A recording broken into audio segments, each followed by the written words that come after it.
I'd stand on the edge of the paddock looking at it and the campaign workers milling around. They gave the impression of doing something important. Observing it began a lifelong fascination of mine with politics. This book is my story of that fascination, my career in Australian and world politics, and a commentary on the changes in Australian society and national life during the 60 years which have passed since I first gazed at that shed.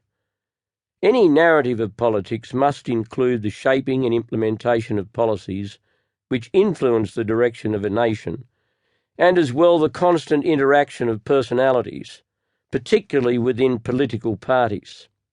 The regular swirl of ideas, ambition, and egos inevitably produces rivalries and, in some instances, alienation.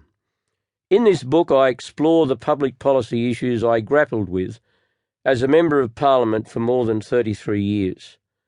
In addition, I endeavoured to deal objectively with the key relationships of my years in politics, the difficulties in them, as well as the generosity, loyalty and decency which they involved.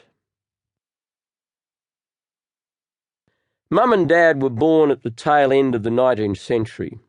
My father in 1896 and my mother in 1899. As such, their lives were forever shaped by the three historic tragedies of the 20th century: World War I, the Great Depression, and World War II.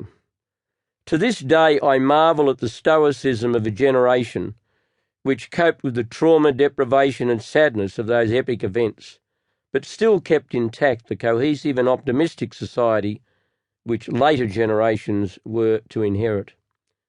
The American journalist Tom Brokaw called the generation which came of age during the Great Depression and World War II the greatest generation, and that phrase has resonated powerfully amongst Americans. That same generation of Australians also is owed an immense debt of gratitude by mine and later generations for what they endured for Australia. In Australia, however, the description of the greatest generation would have to belong to the generation before the one of which Brokaw wrote. That was my parents' generation, because it directly experienced the impact of World War I. Although America joined the Great War in 1917, its effect on that nation was nothing like it was for Australia. For our nation, no tragedy has matched that of World War I. The loss of life was on a scale that today's generation would find impossible to come to terms with. Many small country towns never recovered from the staggering losses of their young manhood. To lose more than 60,000 dead, with tens of thousands more blinded and crippled, from a male population of no more than 2.5 million, was a terrible depletion of our precious human resources. Les Carline, in his book The Great War, wrote, and I quote him, "There were so many of them, and we never really saw them." Both of my parents left school at the age of 14, as did most children of that era.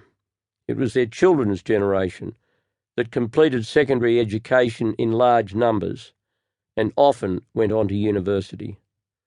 My father, Lyle Falconer Howard, was born at Cowper near Maclean on the Clarence River in northern New South Wales, the eldest of 9 children.